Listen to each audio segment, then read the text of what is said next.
मुझ जैसे के लिए डायरी लिखना वास्तव में एक विचित्र अनुभव है, न केवल इसलिए कि मैंने पहले कभी कुछ नहीं लिखा है। अपितु इसलिए भी क्योंकि मुझे प्रतीत होता है कि मैं न तो स्वयं तथा न ही कोई और व्यक्ति 13 वर्ष की स्कूल की लड़की के विचारों में रुचि रखेगा। ठीक है। इसका कोई महत्व नहीं है। मैं लिखना चाहती हूँ, तथा मुझे इससे भी अधिक आवश्यकता अपने हृदय से सभी चीजें बाहर निकालने की है। कागज में मनुष्यों से अधिक सहनशीलता है।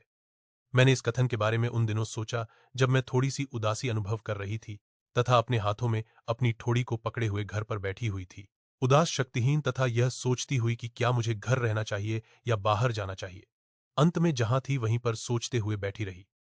हाँ, कागज में तो अधिक सहनशीलता है ही, क्योंकि मेरी योजना है कि प्रत्येक व्यक्ति मेरी इस सख्त जिल्द वाली कापी, जिसे लोग शान से डायरी कहते हैं, पढ़े जब तक कि मुझे एक वास्तविक मित्र नहीं मिलता। इससे शायद कोई अंतर नहीं पड़ेगा। अब मैं फिर उसी महत्वपूर्ण बात पर आती हूं जिसने मुझे सर्वप्रथम एक डायरी रखने की प्रेरणा दी थी। मेरा कोई मित्र नहीं है। मैं और स्पष्ट से कह दूं, क्योंकि इस बात पर कोई विश्वास नहीं करेगा कि 13 वर्षीय लड़की संसार में बिल्कुल अकेली है, तथा मैं हूं भी नहीं। मेरे प्रिय माता पिता हैं, 16 वर्षीय बहन है तथा लगभग 30 व्यक्ति ऐसे हैं जिन्हें मैं मित्र कह सकती हूँ। मेरा परिवार है, प्रिय चाचियां हैं तथा एक अच्छा घर है। नहीं, ऊपर से तो लगता है कि मेरे पास सभी कुछ है सिवाय एक सच्चे मित्र के। मैं अपने मित्रों के साथ होती हूँ तो मैं केवल मौज मस्ती के बारे में सोचती हूँ। मैं साधारण प्रतिदिन की बातों के अतिरिक्त किसी और बात के बारे में नहीं सोच सकती। हम और नजदीक आते प्रतीत नहीं होते, तब यही एक समस्या है। हो सकता है कि यह मेरा दोष है कि हम एक दूसरे को अपने भेद नहीं बता सकते। फिर भी ऐसी ही स्थिति है तथा दुर्भाग्यवश यह बदल नहीं सकती। यही कारण है कि मैंने डायरी आरंभ की है। अपनी कल्पना में इस चिर प्रतीक्षित मित्र के चित्त को बढ़ाने के लिए मैं इस प्रकार के तथ्यों को लिखना नहीं चाहती जैसा कि अधिकांश लोग करते हैं, पर मैं चाहती हूँ कि डायरी मेरी मित्र बने और मैं इस मित्र को किट्टी पुकारूंगी। किसी को भी यदि मैं तुरंत कहना चाहूँ, किट्टी को सुनाई गई कहानियों का एक भी शब्द समझ नहीं आएगा। मैं न चाहते हुए भी चाहूंगी कि अपने जीवन का एक संक्षिप्त चित्रण प्रदान करूं। मेरे पिता ने, जिन्हें मैंने सबसे अधिक पूजनीय पाया है, मेरी माता से तब तक विवाह नहीं किया जब तक कि उनकी आयु 36 वर्ष की तथा माता की आयु 25 वर्ष की नहीं हो गई। मेरी बहन मार्गॉट का जन्म जर्मनी के शहर फ्रैंकफर्ट में 1926 में हुआ। मेरा जन्म 12 जून 1929 को हुआ। मैं 4 वर्ष की आयु तक फ्रैंकफर्ट में रही। मेरे पिता 1933 में हॉलैंड जाकर बस गए। मेरी माता एडिथ हॉलैंडर फ्रैंक उनके साथ रहने के लिए सितंबर में गई, जबकि मार्गॉट तथा मैं अपनी दादी माँ के साथ रहने आचन चली गई। मार्गॉट दिसंबर में हॉलैंड चली गई तथा मैं उसके पीछे पीछे फरवरी में उस समय चली गई, जबकि मुझे मार्गॉट के लिए जन्मदिन के उपहार के रूप में मेज पर रख दिया गया। मैंने तुरंत मैनचेस्टर नर्सरी स्कूल में पढ़ाई आरंभ कर दी। वहां मैं 6 वर्ष की आयु तक रही जिस समय मैंने प्रथम कक्षा की पढ़ाई आरंभ की। छठी कक्षा में मेरी अध्यापिका, मुख्याध्यापिका श्रीमती क्यूपरस थी। वर्ष के अंत में जब हमने हृदय को तोड़ने वाली अलविदा कही, उस समय हम दोनों की आंखों में आंसू थे। 1941 की ग्रीष्म ऋतु में दादी माँ बीमार हुई तथा उनका ऑपरेशन करवाना पड़ा, इसीलिए मेरा जन्म दिवस बिना उत्सव के गुजरा। दादी माँ की मृत्यु जनवरी 1942 में हुई। कोई नहीं जानता कि मैं उनके बारे में कितना सोचती हूँ तथा अब भी उन्हें प्रेम करती हूँ।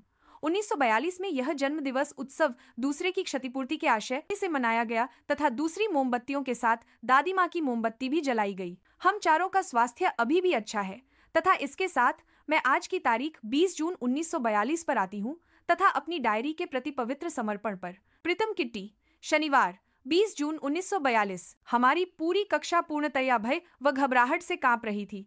निःसंदेह कारण है आने वाली सभा, जिसमें अध्यापक यह निर्णय लेंगे कि कौन अगली कक्षा में जाएगा तथा किसे पीछे ही रखा जाएगा। आधी कक्षा शर्त लगा रही है, जी एन, तथा मैं अपने पीछे 2 लड़कों सी एन तथा जैक्स पर मूर्खता से हंसती हूँ, जिन्होंने छुट्टियों की पूरी बचत को दाव पर लगाने का जोखिम उठाया है। प्रातः से लेकर रात तक यही चलता है। तुम पास हो जाओगे, नहीं मैं नहीं, हाँ तुम, नहीं मैं नहीं, यहाँ तक कि G.N की नजरें तथा मेरा क्रोध से भखना उन्हें शांत नहीं कर सकता। यदि तुम मुझसे पूछो, इतने अधिक विद्यार्थी मूर्ख है कि एक चौथाई कक्षा को पीछे रोक लेना चाहिए, परंतु अध्यापक पृथ्वी पर ऐसा प्राणी है जिनके बारे में कोई अनुमान नहीं लगाया जा सकता। मुझे स्वयं की तथा अपनी सहेलियों की इतनी चिंता नहीं है। हम सफल होंगे। केवल एक विषय गणित के बारे में निश्चित नहीं हूँ, फिर भी हम केवल प्रतीक्षा ही तो कर सकते हैं। तब तक एक दूसरे को साहस न छोड़ने कहते रहते हैं। मेरी अपने सभी अध्यापकों के साथ अच्छी बनती है। वे संख्या में 9 हैं, जिसमें 7 पुरुष व 2 महिलाएं।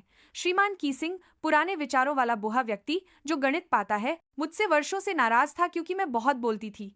कई चेतावनियों के पश्चात उसने मुझे घर पर करने के लिए फालतू कार्य दिया। बातूनी विषय पर निबंध। एक बातूनी पर आप क्या लिख सकते हैं? मैंने फैसला किया कि इसकी चिंता मैं बाद में करूंगी। मैंने इस विषय को अपनी कॉपी में लिख लिया, कॉपी को बस्ते में रखा तथा चुप रहने का प्रयत्न किया। उस सायं को घर का दूसरा कार्य समाप्त करने के पश्चात निबंध के बारे में लिखे शब्दों पर मेरी नजर पी। अपने पेन की नोक को चबाते हुए मैंने इस विषय के बारे में सोचना आरंभ किया। कोई भी शब्दों के बीच अधिक स्थान छोड़कर लिख सकता था, परंतु चालाकी तो इस बात में थी कि बोलने की आवश्यकता को विश्वास दिलाने वाले तर्क से प्रमाणित किया जाए। मैं सोचती रही और सोचती रही तथा अचानक मुझे एक विचार सूझा।